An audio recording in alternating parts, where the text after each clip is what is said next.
म्हणजे ताठ मानेनं तो जगू शकेल, इथं ज्ञानमुक्त असेल, इथं सत्याचं गांभीर्य असेल ज्या देशामध्ये, आणि कुठल्याही भेदाभेद या माणसांमध्ये जिथं नसेल, तसा भारत गांधीजींना अपेक्षित होता. आज तसा आहे का, हा आपण आपल्याला विचारण्याचा प्रश्न आहे की त्या स्वप्नातला भारत आज आपल्याला आजही हवासा वाटेल आपल्यासारख्यांना, पण त्या दिशेने आपण काही केलंय का की समोरचा माणूस भयमुक्त असावा, निर्भीड असावा, यासाठी आपण काही करतो आहोत का? व्यवस्था आणि सरकारला तर तुम्ही घाबरलेलेच पाहिजेत आणि ते कसोशीने प्रयत्न करतायत की या देशातला माणूस हा जास्तीत जास्त भयग्रस्त असेल, तो गुडघ्यावर टेकलेला असेल, आर्थिकदृष्ट्या त्याला इतका बेजार केलेला असेल. कारण या फॅसिझमच्या गरजा आहेत, मूलभूत गरजा आहेत की माणूस हा आर्थिकदृष्ट्या दुर्बल असावा, तो सरकारच्या दयेवर असावा, म्हणजेच तो एकाधिकारशाहीचं, हुकुमशाहीचं काय असेल, जेवढं म्हणणं असेल ते तो मान्य करेल. आणि याचे त्यांनी असे अनेक प्रयोग करून बघितलेत. आपल्याला नोटबंदीचा काळ आठवत असेल, रोज नियम बदलत होते, रोज 2-2, 3-3 वेळा नियम बदलत होते. कधी 2000 रुपये भरा, मग 4000 रुपये बदलून मिळतील, मग बोटाला शाई लावली जाईल, वाटेल ते करत होते. आपण सगळं सहन करायला तयार होतो आणि ते सहन करत होतो. तर हा तो प्रयोग होता, लोकांना आर्थिकदृष्ट्या इतकं अपरिहार्य लाचार करून ठेवायचं. आता आणि असे अनेक मार्ग, म्हणजे मगाशी जो उल्लेख झाला, जिथं न्यायमूर्तीचा खून होतो, न्यायाधीशाचा जिथं खून केला जातो, तिथं न्याय व्यवस्था घाबरवण्याचा प्रकार तर आहेच आहे. त्याचा जास्त गंभीर बाब ही आहे की न्याय व्यवस्था यावेळेला घाबरलेली असेल, त्यावेळेला सामान्य माणसांनी न्याय कुठं मागायचा, त्याला न्याय देणार कोण? कारण गरीबाला न्याय मिळणारच नाही जर व्यवस्थाच घाबरलेली असेल तर, ती यंत्रणाच पूर्ण घाबरलेली असेल तर. आणि ते हे करण्यात यशस्वी ठरतायत. जास्तीत जास्त किसान आंदोलनाच्या वेळेला आपण सर्वांनीच त्यावेळेला पाहिलेलं होतं. मला महात्मा गांधी हे म्हणजे एक बाईट मला कोणीतरी पाठवली होती, प्रदीप दादाची बाईट होती, आणि गांधी या संभाजी ब्रिगेडच्या अधिवेशनामध्ये तुम्ही महात्मा गांधींबद्दल कसं काय घेताय असं, तर त्यांनी दिलेलं उत्तर खूप चांगलं होतं त्याच्यावरचं. आणि तो म्हणजे विशेष भाग हाच आहे की त्यात मला त्यांना एक गोष्ट या निमित्ताने सांगायची होती की मला असं वाटतं की गांधी हा एक अत्यंत आक्रमक नेता होता, इंटेलेक्च्युअली अग्रेसिव्ह, आणि म्हणजे वाचाळ नव्हता सावरकरांसारखा, पण म्हणजे इंटेलेक्च्युअल या अर्थाने तो अत्यंत आक्रमक होता. एक अतिशय उत्कृष्ट ऑब्झर्वर होता. म्हणजे मी पहिल्यांदा 2015 साली महात्मा गांधी भारतात परत आले होते 9 जानेवारी 1915ला, आणि त्याच्या आधी मी नरेंद्र मोदींच्या भ्रष्टाचारावरती एक मोठी cover story the Week magazine मध्ये केली होती. आणि असं म्हणजे वातावरण सगळं झालेलं होतं, मोदींचं सरकार आलं. मी मुंबईच्या प्रेस क्लब मध्ये तर माझी टिंगल करत होते की तू एकटा येडा, तू मोदींच्या विरोधामध्ये बातमी करत होतास. आणि अर्थात माझा स्वभाव असेल किंवा प्रवृत्ती असेल की असं म्हणजे निराश होणं वगैरे असं काही मला होत नाही.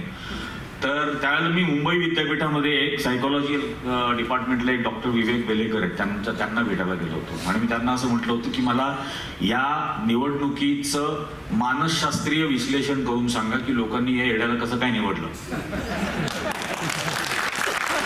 तर ते मला असं म्हटले की ही स्वातंत्र्य आंदोलनामध्ये आलेली जी मूल्य जी गांधींनी आपल्याला दिली, ती सत्य असेल, अहिंसा असेल, प्रगती असेल, इक्वॅलिटी आहे, जस्टिस आहे, लोकशाही आहे, ही सगळी मूल्य ही फेमिनिन व्हॅल्यूज आहेत. आणि फेमिनिन व्हॅल्यूज या कधीच पराभूत करता येत नाहीत, कारण त्या प्रत्येकाला हव्या असतात, त्या बदनाम कराव्या लागतात. आणि म्हणून पहिले एक मोठी कॅम्पेन चालली इंडिया अगेन्स्ट करप्शनची, ज्यात या मूल्यांना बदनाम केलं गेलं. आणि बदनाम करून झाल्यानंतर एक मस्क्युलिन इमेज प्रोजेक्ट झाली जी 56 इंच का सीना, लाल आंख दिखाएंगे, एक के बदले 10 सिर काट के लाएंगे वगैरे अशा पद्धतीची भाषा वापरायला लागली आणि लोक तिकडे आकर्षित झाले. कारण ही सर्व मूल्य तर बदनाम झालेली होती. आता ही पराभूत करायची असेल तर सातत्याने पुन्हा त्या मूल्यांचा आग्रह धरावा लागेल. त्या फेमिनिन व्हॅल्यूजचा आग्रह अतिशय निग्रहाने धरायला लागेल. त्यासाठी खूप मोठी किंमत चुकवायला लागेल. कारण ही अत्यंत विध्वंसक अशी मनोवृत्ती असलेली सत्ता आता आलेली आहे. आणि अशाच पद्धतीची सत्ता ज्यावेळेला या देशामध्ये होती इंग्रजांच्या काळामध्ये, त्यावेळेला एक्झॅक्टली हीच फेमिनिन व्हॅल्यूज घेऊन महात्मा गांधी या देशाच्या स्वातंत्र्य आंदोलनाला दिशा देत होते. आणि जेव्हा लोकांना त्याचं महत्व कळत होतं, लोक त्याला स्वीकारत होते. मला एका काँग्रेसच्या अधिवेशनात शिबिरात बोलावलं होतं लोणावळ्याला, आणि तिथं आधी जी भाषणं चाललेली होती ती अशी एकदम रटाळ काँग्रेसकडे काय नाहीये, इतिहास आहे, परंपरा आहे, बलिदान आहे वगैरे वगैरे.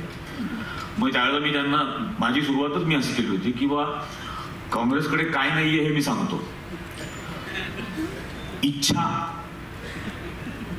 इच्छा नावाचा भाग जो असतो तोच नाहीये. लढायची इच्छा असायला हवी, ती लढायची इच्छा दिसायला हवी. आणि ती जेव्हा दिसायला लागते त्यावेळेला लोक पाठीमागे येतात तुमच्या.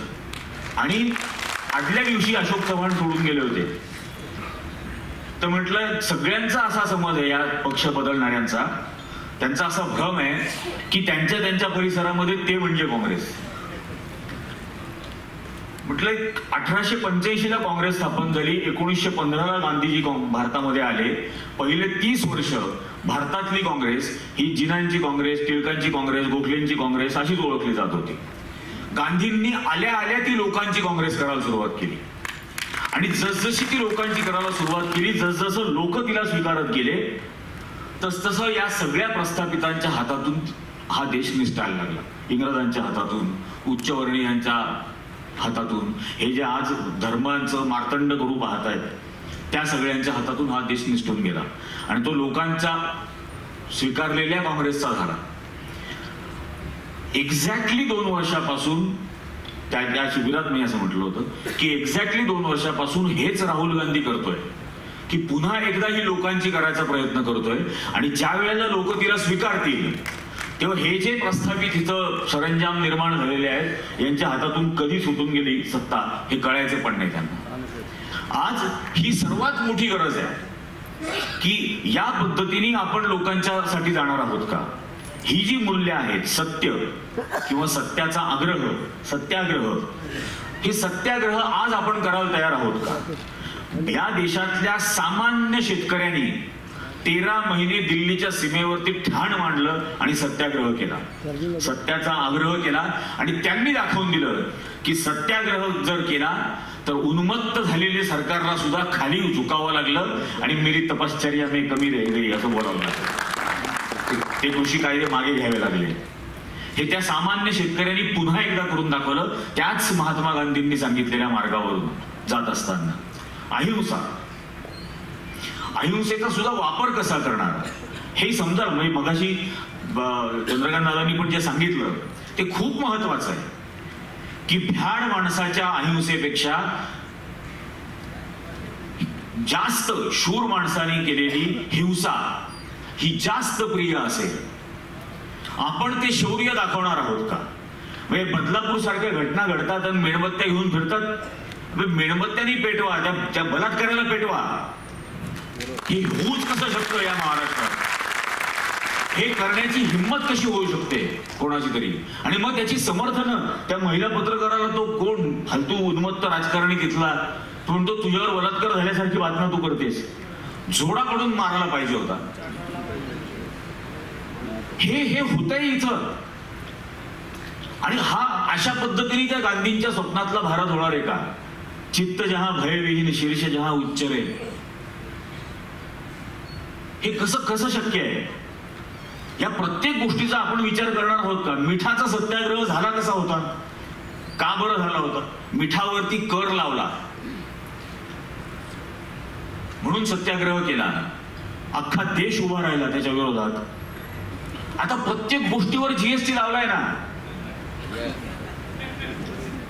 आणि कोणी यासाठी कोणी आंदोलन करायला तयार नाही. प्रत्येक गोष्टीवर सकाळी उठल्यापासून आपण वापरत असलेल्या वस्तूंचा विचार करून पहा, प्रत्येक गोष्टीवर आपण टॅक्स देतो. आणि पुन्हा यांच्यातले ते नवीन कॅटेगरी त्यांनी निर्माण केली आता संघवाल्यांनी, की टॅक्स पेअर आणि नॉन टॅक्स पेअर. पण टॅक्स पेअरच्या पैशाचं हे, टॅक्स पेअरच्या पैशातून तो शिकतोय, म्हणजे काय? भिकारी सुद्धा टॅक्स देत असतो. तो 5 रुपयाचं बिस्किटचं पुडा जेव्हा विकत घेतो त्यावर त्याने तो टॅक्स देत असतो. ही कुठली नवीन पद्धत केलेली आहे? आणि प्रॉब्लेम सगळा इथंच आहे, कारण गांधी एक छोटीशी गोष्ट आहे. पृथ्वी सिंग नावाचा एक क्रांतिकारक होता कानपूरला, आणि त्या पृथ्वी सिंग हा 6.5-7 फूट उंच धिप्पाड शरीराचा, अत्यंत आक्रमक, आणि त्याला तुरुंगात ठेवलं, अटक करून त्याला तुरुंगात टाकलं. तुरुंगात टाकल्यानंतर तो आजूबाजूच्या कैद्यांना तुरुंगातल्या त्याच्या बोलण्यानी, त्याच्या आक्रमकतेने इतकं पेटवून द्यायचा की ते त्या तुरुंगामध्ये असलेल्या अधिकाऱ्यांवरती हल्ले करायचे. तर याचं करायचं काय म्हणून त्याला हातापायामध्ये बेड्या घालून रेल्वेनी घेऊन जात असतात आंध्र प्रदेशला, की याला अशा ठिकाणी घेऊन जाऊ जिथं याची भाषाच कोणाला कळणार नाही. आणि त्या आंध्र प्रदेशला नेत असताना रात्रीच्या वेळेला ट्रेनमधून त्याला वाटतं की आपल्या बरोबरचे सैनिक थोडे पिंगुळले, तर तो उडी मारतो ट्रेनमधून. आणि ट्रेनमधून उडी मारल्यानंतर त्या जंगलात धडपडत खरडत खुरडत असा तो जात असतो. एका ठिकाणी त्याला अशी वस्ती दिसते, त्या वस्तीपाशी जातो आणि त्यांच्याकडे मदत मागतो. तर त्यांना काही कळत नाही हा काय बोलतोय, हा हातापाया पडतो. पण त्यांना इतकी भीती वाटते की हा इतका धिप्पाड माणूस, कैद्याचे कपडे घातलेले, हातापायात बेड्या आहेत, रक्तबंबाळ झालेला आहे, हा नक्की कोणतरी दरोडेखोर असणार, त्याच्या भानगडीत पडतच नाही त्याला मदत करायचा. त्याचा पाठलाग करत पाठीमागून ते जवान येतात, सैनिक, आणि त्याला बेदम मारहाण करायला सुरुवात करतात तिथंच, गावातच तिथं.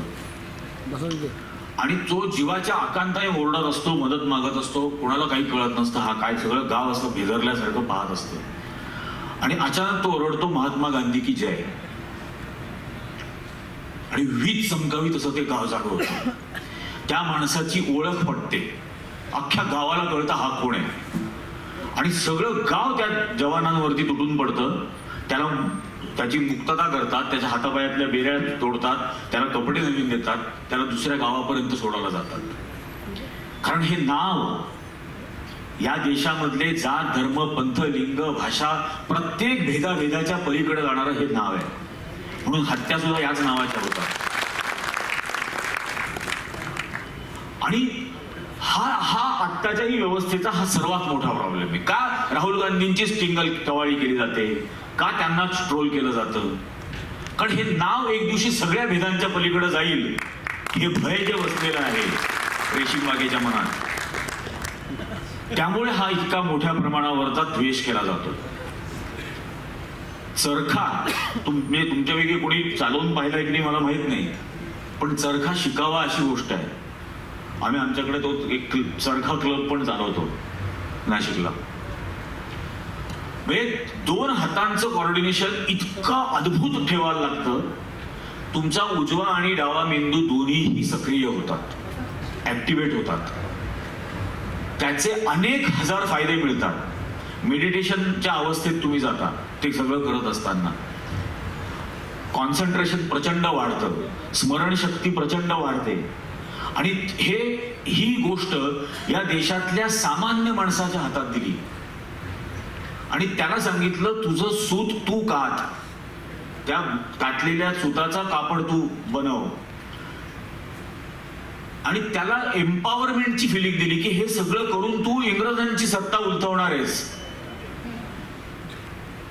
ही जी फिलिंग त्या माणसाच्या मनामध्ये देणं आहे, त्याच्यातून जी एम्पॉवरमेंट केलेली आहे, त्याच्यातून महिलांचा जो सहभाग वाढवला या देशाच्या स्वातंत्र्य आंदोलनामध्ये, सर्वात जास्त सहभाग महात्मा गांधींमुळे महिलांचा याच्यामध्ये झाला.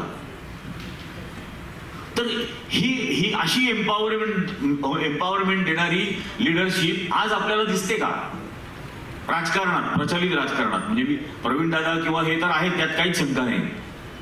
पण प्रचलित राजकारणामध्ये असं एम्पॉवर लोकांना करणारी नेतृत्व आहे का? दिसत असतं का आपल्याला? आणि त्यांनी तशी पिढीच्या पिढ्या घडवल्या ते करणाऱ्या. पंडित नेहरूंचं मुख्यमंत्र्यांना दर आठवड्याला ते पत्र पाठवायचे, त्याचे 48 खंड आहेत.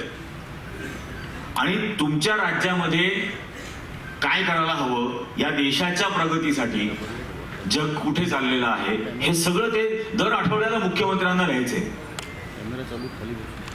या माणसाला लिहिता वाचता तरी येतं की नाही माहित नाही. टेलिप्रॉम्प्टर वरच वाचतो, पण ते फोनेटिक मधलं इंग्लिश असतं. आणि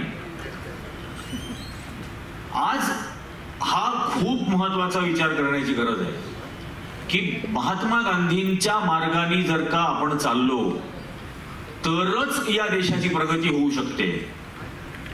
आणि म्हणून ते बदनाम करायचं, ते बदनाम करण्याचे प्रयत्न RSS कडून, भाजपकडून सातत्याने केले जातात. कारण त्यांचा संपूर्ण अजेंडा सुरुवातीपासून, स्थापनेपासून हा डिव्हिजन्स क्रिएट करण्याचा आहे. जाती जातीत डिव्हिजन्स करायचे आहेत, धर्माधर्मात डिव्हिजन्स करायचे आहेत. म्हणजे आपण आधी ते म्हटलं की शिक्षित अशिक्षित, गरीब श्रीमंत, टॅक्सपेयर नॉन टॅक्सपेयर, स्त्री पुरुष, हे प्रत्येक भेदाभेद ज्यांना निर्माण करायचा आहे त्यांना गांधी सहन होऊच शकत नाही. तुम्ही म्हटलं गांधींना त्यांनी प्रातस्मरणीय केलं, पण त्यांचं गांधींच्या मृतदेहावर प्रेम आहे, गांधींच्या जीवनावर त्यांचं प्रेम नाहीये, त्यांच्या मरणावर त्यांचं प्रेम आहे, आयुष्यावर नाही. गांधींनी सांगितलेल्या एकाही मार्गाचा अवलंब कोणी करताना दिसतं का? गांधीजी स्वच्छतेचं प्रतीक करून ठेवले, आता यांनी करायचा प्रयत्न केलाय की फक्त स्वच्छतेपुरतं गांधीजींना लिमिटेड करून ठेवायचं. सत्य, एक दिवस मोदींनी सत्य बोलून दाखवावं, एक दिवस. किती का थापा मारे ना, काय काय लाल किल्ल्यावरून भाषण. आपण खरंच हा विचार केला पाहिजे की या देशाचं नेतृत्व काय होतं आणि आता कुठे आलंय. इतक्या थिल्लरपणावरती महिलांच्या सुरक्षेबद्दल बोलतो, काय अवस्था आहे. 14-15 महिने झाले मणिपूर जळतंय. 15 महिने, 3 मेला गेल्या वर्षी सुरुवात झालेली होती. आणि त्याच्यानंतर हा महिलांचा सन्मान केला पाहिजे. म्हणजे मुळात पहिल्यांदा विनेश फोगाटच्या बाबतीमध्ये जो गुन्हा केला, हा फक्त म्हणजे विनेश फोगाटला फसवलं नाहीये, हा सगळ्या देशाच्या विरोधात केलेला गुन्हा आहे. 100 ग्रॅम वजन जर जास्त आहे तर तिला नका पाठवू वजन करायला. आजारी म्हणून जाहीर करायचं होतं की नाही खेळणार सामना, निदान सिल्वर मेडल तरी भारताला मिळालं असतं. पण सिल्वर मेडल जर मिळालं असतं तर लाल किल्ल्यावर बसवावं लागलं असतं तिला, आणि तिचं तोंड बघवायची सुद्धा याची हिंमत झाली नसती. कारण या देशाची नवीन संसदेचं उद्घाटन होत असताना या कुस्तीगिरांना पायदळी उडवलं जात होतं, एक्झॅक्टली बाहेर तिथे. मग कुठल्या तोंडाने तिच्याकडे पाहिलं असतं याने? त्यामुळे ती लाल किल्ल्यावर येऊ नये म्हणून एवढं मोठं षडयंत्र. काल मला एकाने फोन करून सांगितलं, नॅशनल इन्शुरन्स मध्ये तो कर्मचारी आहे, हा जो डॉक्टर पारडीवाला आहे, हा ऑलिम्पिकला जाण्याच्या आधी 50 कोटी रुपयाचा इन्शुरन्स काढायला तिथे गेला होता. आणि मला भीती वाटते म्हणून मला इन्शुरन्स 50 कोटीचा काढायचा आहे असं तो तिथं बोलला. आणि तो होऊ नाही शकला. नॅशनल इन्शुरन्सने नकार दिला की आम्ही नाही करू शकत असे परदेशासाठी ते इन्शुरन्स. काय भीती होती त्या पारडीवाला डॉक्टरला, काय भीती होती की त्याला 50 कोटीचा इन्शुरन्स काढावासा वाटला 20 दिवस आधी ऑलिम्पिकच्या? हे 100% षडयंत्र आहे तिच्या विरोधात केलेलं. 2 गुजरातचे खेळाडू 2, आणि त्याला निधी किती 656 कोटी त्या एका राज्याला खेळण्यासाठी. हा जो प्रॉब्लेम झालेला आहे गेल्या 10 वर्षापासून, याचा खरोखर गांभीर्याने विचार करायची गरज आहे. इतक्या प्रचंड मोठ्या प्रमाणामध्ये बेरोजगारी असताना सुद्धा या देशाचा पंतप्रधान ती दूर व्हावी म्हणून काही करतो का, काही बोलतो का? काय एवढं मोठं प्रमाण आहे बेरोजगारीचं आज? कारण अभिमानानेच जो माणूस सांगतो की 35 वर्ष मी भिक्षा मागितली आणि खाल्लं, ज्याला स्वकष्टाने खाण्याची सवयच नाहीये, तो काय रोजगार देणार तुम्हाला? अशक्य आहे ना. केवळ अशक्य आहे. त्यांनी फुकटच खाल्लं आयुष्यभर. तो कसं काय रोजगार निर्मिती करू शकतो? इम्पॉसिबल आहे. ती अर्थमंत्री जर खुशाल सांगत असेल की मी कांदाच खात नाही,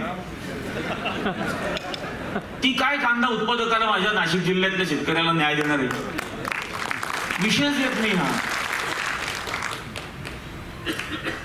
आणि मग पुन्हा पुन्हा आपण याच विषयाकडे येत राहतो की मग या उन्मत्त झालेल्या व्यवस्थेच्या विरोधात करायचं काय? तर एकमेव मार्ग हाच आहे गांधीजींचा, सत्याग्रह.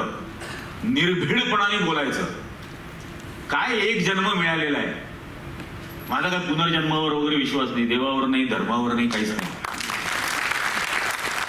छोटांड आहे. आपण ते होऊ देणार आहोत का? किती काय काय गोष्टी घडतायत. त्या शाहरुख खानच्या मुलाच्या मैत्रिणीच्या बुटाला 6 ग्रॅम गांजा लागला होता म्हणून आर्यन खानला पकडलं. 6 ग्रॅम गांजा तिच्या बुटाला लागलेला होता म्हणून. मी तेव्हाच म्हटलं होतं की नाशिकलाही आम्ही एकदा दाखवतो, तसा टनाटनानी गांजा ठेवला जातो, टन टन. कुंभमेळ्याच्या वेळेला एखाद्या मुलींनी काय हिजाब घातला तर त्याच्या विरोधामध्ये आंदोलन, तिच्या विरोधामध्ये काय दगडफेक करणार. आमच्याकडे नागडे फिरतात कुंभमेळ्याच्या वेळेला. रस्त्यावरून नागडं फिरायची त्यांना परवानगी आहे. एखाद्या मुलीला, त्या मुलीला आपलं डोकं जर झाकायचं असेल तर त्याची मात्र परवानगी नाही. या अवस्थेपर्यंत आपण येणार आहोत का?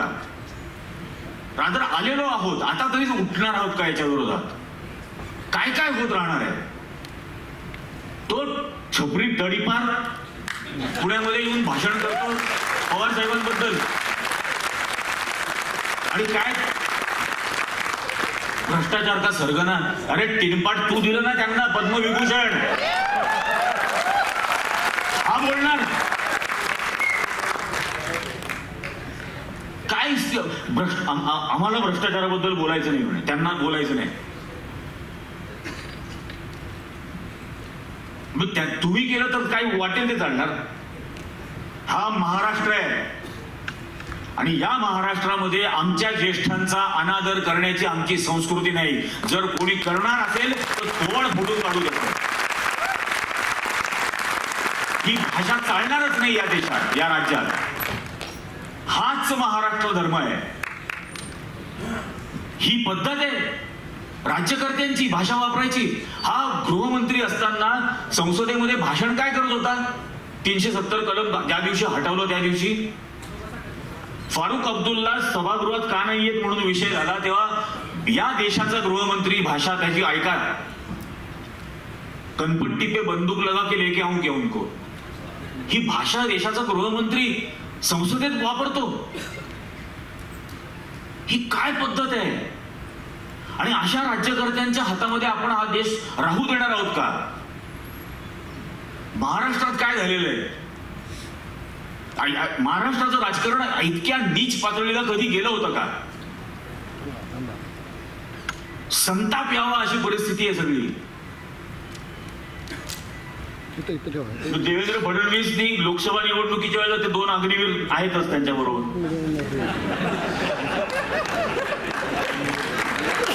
आता आणखी 2 जॉईन होणार आहेत. हो, ते फडणवीस आणि फडणवीसचे अग्निवीर आहेत सगळे. एकनाथ शिंदे, अजित पवार, आता राज ठाकरे त्याच्यात जॉईन होणार. आणि निदान त्या अग्निवीराला एकाला 4 वर्ष मिळतात, एका सैनिकाला. इथं 4घांना मिळून 1 वर्ष, 4 वर्ष. आणि होणारच आहे ते. लाडकी बहीण म्हणजे 26 तारखेला अर्थसंकल्प सादर करत असताना ही योजना आणली आणि 26 तारखेला GR निघाला. बजेट मंजूर झालेलं नसताना 26 तारखेलाच होर्डिंग पण लागले महाराष्ट्रात लाडकी बहीणचे. कोणालाच प्रश्न पडत नाही आपल्याला हे झालं कसं. म्हणजे मंदिर लीक होतं, संसद लीक होते, पेपर लीक होतात, बजेटही लीक. आधीच होर्डिंग तयार कसे झाले? आणि तिला 1500. तीर्थयात्रेला राहण्यासाठी 20,000 रुपये नागरिकांना. मला तीर्थयात्रेला पाठवण्यासाठी सरकार निवडून देतो. माझ्यावर तीर्थयात्रेला जायची वेळ येऊ नये म्हणून सरकार निवडून देतो. हे काय, हे असे राज्यकर्ते. आणि यांच्या भरोशावरती आपण काय काय करत असतो. मी एक मत देतो म्हणजे काय करतो, माझ्या आयुष्याची 5 वर्ष सोपवतो त्यांना, त्यांच्या हवाली करतो माझ्या आयुष्याची 5 वर्ष. आणि त्याचा तुम्ही असा खेळखंडोबा करणार की तिला 1500 रुपये देणार, तिचाच भाऊ, त्याच लाडक्या बहिणीचा भाऊ, त्याला 8,000 रुपये. ती पण 12वी झाली, हा पण 12वी झाला, पण तिला 1500, याला 8,000. काय लॉजिक आहे याच्यात? पण या थराला या महाराष्ट्राचं राजकारण आलं कारण आपण तो जो मार्ग आहे सत्याग्रहाचा हा थांबवला, हा बंद केला. म्हणून पुन्हा पुन्हा सतत हेच सांगावं लागतंय की या सत्याचा आग्रह धरण्याची आपली तयारी आहे का, आणि वाटेल ती किंमत चुकवून त्या सत्याचा आग्रह धरणार का, हे खूप महत्वाचं आहे. मला ज्या वेळेला न्यायमूर्ती लोयांच्या भाची पहिल्यांदा भेटली, रडून रडून 3 तास मला सांगत होती ती. आणि मी तिला विचारलं की तू माझ्याशी बोलतेस हे तुझ्या घरच्यांना चालेल का? ती मला अजिबात नाही, ते सगळे खूप इतके घाबरलेले आहेत. म्हटलं मग तू का सांगायला आलीस मला हे? तर म्हणे मला असं वाटतं की अशीच दुसरी एखादी घटना घडू नये. ही घटना जी घडलेली आहे या घटनेमुळे हा परिणाम झालेला होऊ शकतो की गरीब माणूस कधीही न्याय मागू शकणार नाही, आणि हे व्हायला नको म्हणून मी तुम्हाला भेटायला आले हे सगळं सांगते. हे त्या छोट्या मुलीला वाटत होतं. मी तिला म्हटलं तुझ्या जीवाला धोका झाला तर? ती इतकी भाबडी होती, मी कराटे शिकते म्हणे. इतका भाबडेपणा आहे तिच्यात. म्हटलं तुझ्या मामाला खून केला, न्यायमूर्ती लोयांचा खून झाला, ते तुला काय असं हाताने फटके मारायला येणार आहेत का? तुला जर मारणारच असतील तर ते कुठल्याही पद्धतीने करू शकतात. पण ही आपली तयारी असायला हवी की ती किंमत मोजायला मी तयार आहे का. आणि 1 नंबरचे डरपोक आहेत ही लोक, हे पण लक्षात ठेवा. माझ्यावरती इथं फायरिंग झालं ही बातमी आल्यानंतर जे फ्लायओव्हरच्या अलीकडेच, आणि माझ्या मला एवढंच वाटलं की असं काहीतरी घडलंय म्हणून मी उतरलो, मोटरसायकलवरती होतो मित्राच्या, आणि उलटा त्याच्या मागे धावलो. तर ते इतक्या सुसाट पळून गेले. हा आपण पुन्हा म्हणजे ती अशा अर्थाने जे म्हटले मगाशी चंद्रकांत दादा सुद्धा की अहिंसा म्हणजे घाबरट आहोत म्हणून अहिंसा नाही, हिंसा करण्याची पूर्ण ताकद आहे आणि मग मी अहिंसा बद्दल बोलतोय तर त्याला काहीतरी अर्थ आहे.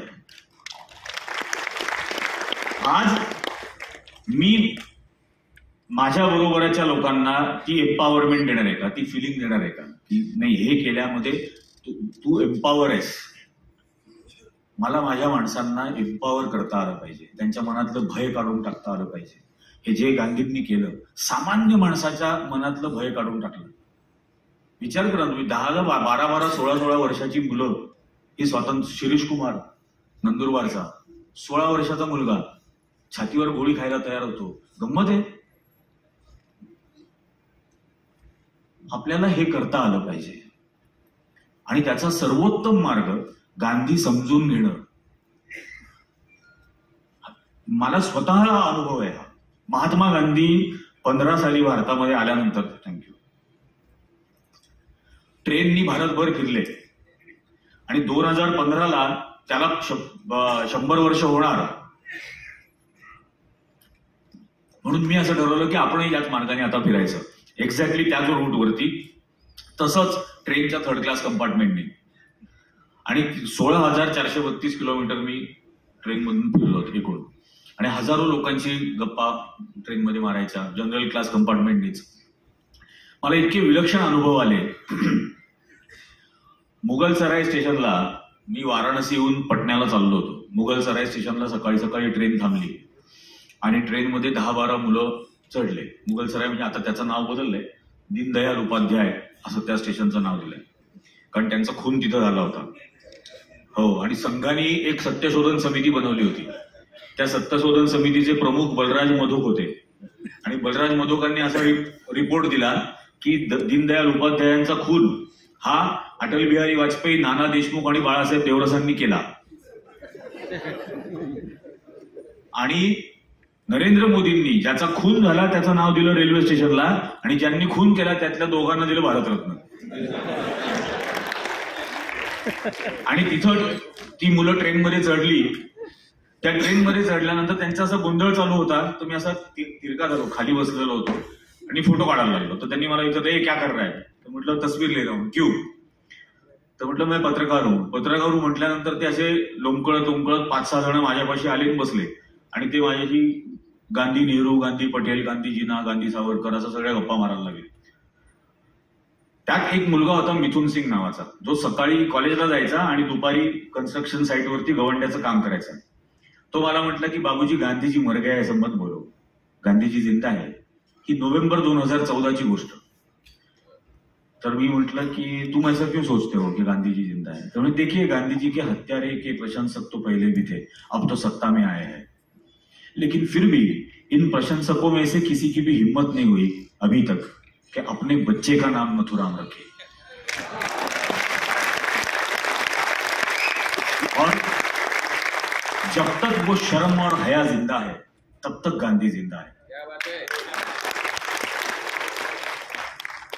तर आणि मला असं तो इतका पॉवरफुल थॉट असा धाडकन अंगावर कुसळल्यासारखं झालं की हा इतक्या सामान्य कुटुंबातला मुलगा, सर्वात गरीब कुटुंबातला, ज्याच्याकडे म्हणजे गवंड्याचं काम करतो, ज्याच्याकडे मोबाईल नाहीये, वायफाय नाहीये, स्मार्टफोन नाहीये, कुठल्या मॉडर्न लायब्ररीची मेंबरशिप नाहीये, हे याचा ओरिजिनल थॉट आहे गोष्टीकडे बघण्याचा, हा याचा ओरिजिनल विचार आहे.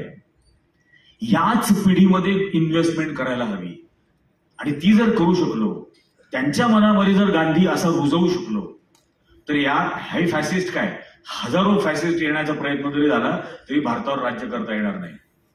म्हणून गांधी शिकवणं अत्यंत गरजेचं आहे, आणि गांधीचा अंगीकार करणं त्यांनी सांगितलेल्या मार्गाचा, आणि तो सर्वात महत्वाचा हाच सत्याग्रह. बाकी सगळ्या गोष्टी आहेत. अत्यंत प्रॅग्मॅटिक माणूस होता, अत्यंत प्रॅक्टिकल माणूस होता, यात काही शंका, म्हणजे स्वतः नॉनव्हेज खायचे नाही. त्यांच्या आश्रमामध्ये एक दिवशी तक्रार करत सेवाग्रामलाच एक जण आला की आपल्या आश्रमामध्ये मटण करायची तर परवानगी नाहीये. तर खान अब्दुल खान, गफार खानांच्या घरी त्यांच्या साठी रोज ते मटण खातात, बाहेरून डबा येतो. तर म्हणे हो, आपल्याकडे बनवायची परवानगी नाहीये, बाहेरून येत असेल तर काय. तर हा जो प्रॅग्मॅटिझम आहे, हा प्रॅग्मॅटिझम सुद्धा आपल्याला आणायला पाहिजे. अत्यंत व्यवहार्य पद्धतीने गोष्टींकडे बघता आलं पाहिजे. उगाच भावनेच्या भरामध्ये काहीतरी गोष्टी करायच्या, याला काही अर्थ नाही.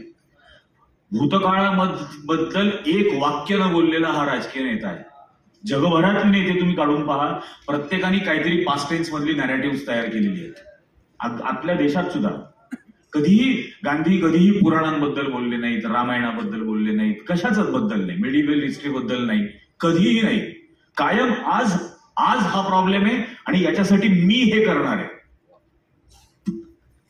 आणि करायला सुरुवात करायची. कृतिशील हीच त्यांची भाषा होती, आणि मग लोक त्यात सामील व्हायचे. ही रियालिटी आहे, आणि ही गरज आहे आता आपल्याला, की उगाच कुठल्या तरी नॅरेटिव्ह मध्ये अडकण्यापेक्षा आज हा प्रॉब्लेम आहे, या प्रॉब्लेमचं सोडवण्यासाठी मी आता हे करायला सुरुवात करणार आहे. हा गांधींचा मार्ग आहे, कृतिशीलतेचा मार्ग आहे. नुसतं तत्वज्ञान झाडणं हा प्रकार नाही. आता मगाशी मला सांगत होते, गोडसेवरती आता पिक्चर निघणार आहे, काढतील ना ते. सावरकरांवर काढलात, गोडसेवर काढतील. सावरकरांचं पिक्चरचं मी ट्रेलर बघितलं आणि हादरूनच गेलो होतो. भगतसिंगांना प्रेरणा दिली, खुदीराम बोसला प्रेरणा दिली, आणि भगतसिंग यांच्याकडे गेला होता की मला तुमच्या पुस्तकाचं ट्रान्सलेशन करायचं आहे म्हणून, असा त्यात शॉट घातलाय. यांचं पुस्तक आलं 1909ला, भगतसिंगांचं वय होतं 2 वर्ष. यांच्या पुस्तकाचं भाषांतर करायला त्याला मातृभाषा पण येत नव्हती त्याची स्वतःची बोलता, आईच्या मांडीवरच बसलेला होता. कधी गेला होता भाषांतर करायला त्यांच्याकडे? काही. खुदीराम बोस 1908ला त्याला फाशी झाली होती. हे लोकांना माहिती झाली 1909ला पहिलं पुस्तक जेव्हा छापलं तेव्हा. तोपर्यंत लोकांना हे माहीतच नव्हते. कधी खुदिराम बोसला प्रेरणा दिली? काही थापा करणार का चित्रपटाच्या निमित्ताने? हे होणार नाही. गोडसेवरती कितीही चित्रपट काढा, काही फरक पडणार नाही. या देशाने नाकारलेलं आहे, नाकारलेलंच राहणार. अशा पद्धतीने गांधी संपूच शकत नाही, कधीही संपणार नाही आणि आपण तो संपू द्यायचा नाही.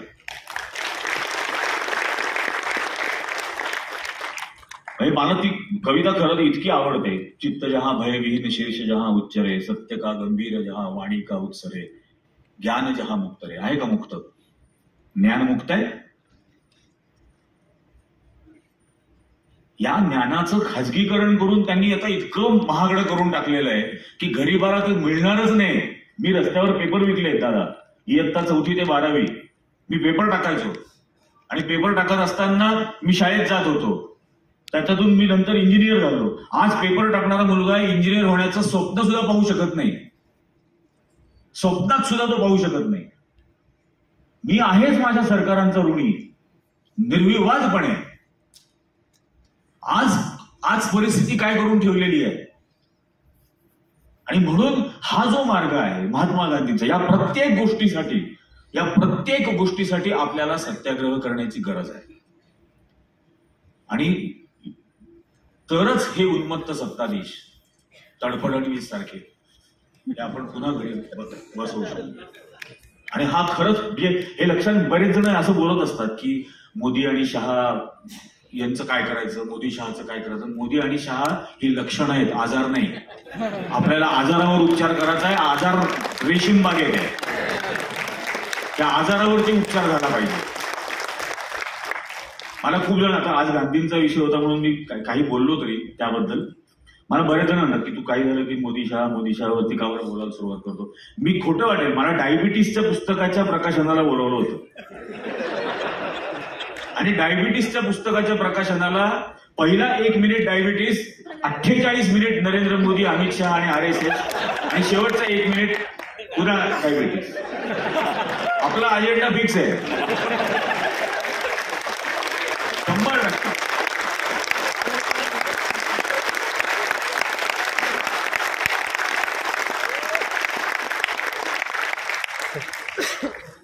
संपवून टाकेल या देशाला हा RSS वाले. संपवून टाकतील, नाश करतील. हे होऊ द्यायचं नसेल तर उठामपणाने उभं राहावं लागेल, भांडावं लागेल, लढावं लागेल.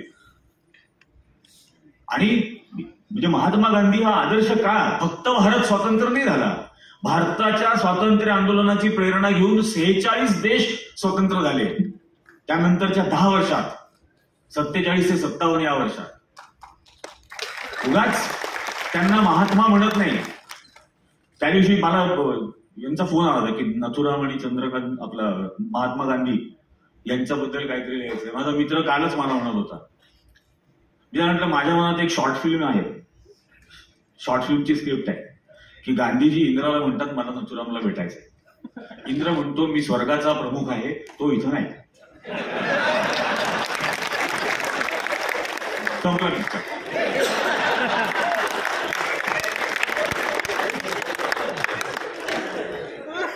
तर माझ्या मते आज संभाजी ब्रिगेडच्या या राज्यस्तरीय अधिवेशनाच्या निमित्तानं मला इथं प्रवीण दादांनी बोलावलं. मला खूप त्याच्याबद्दल आदर आहे. आणि मला एक आधी व्हॉट्सअप आला होता बरं का, म्हणजे संभाजी ब्रिगेड दुसरी जी आहे त्यांनी एक पत्र पाठवलं. त्याच्यानंतर एकाचा फोन आला, तो दुसरा फोन तर मी घेतलाच नाही. तुम्ही जाऊ नका म्हणे, या संभाजी ब्रिगेडच्या अधिवेशनाला तुम्ही जाऊ नका. तर मी त्याला काही उत्तर दिलं नाही त्याच्या मेसेजला. नंतर पुन्हा एकाचा फोन आला, पहा बरं का, विचार करा म्हणे. तर म्हणतो तू ओळखतो का मला? तर म्हणे हो. म्हटलं अमित शहाच्या मागे लागलो ना तर 1000 कोटीचा खड्डा पाडला त्याला. जास्त मला धमकी बिमकी द्यायचा प्रयत्न करू नको, मागे लागेल तुझ्यावर.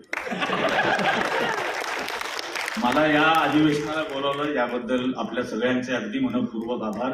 जय हिंद, जय भीम, जय महाराष्ट्र.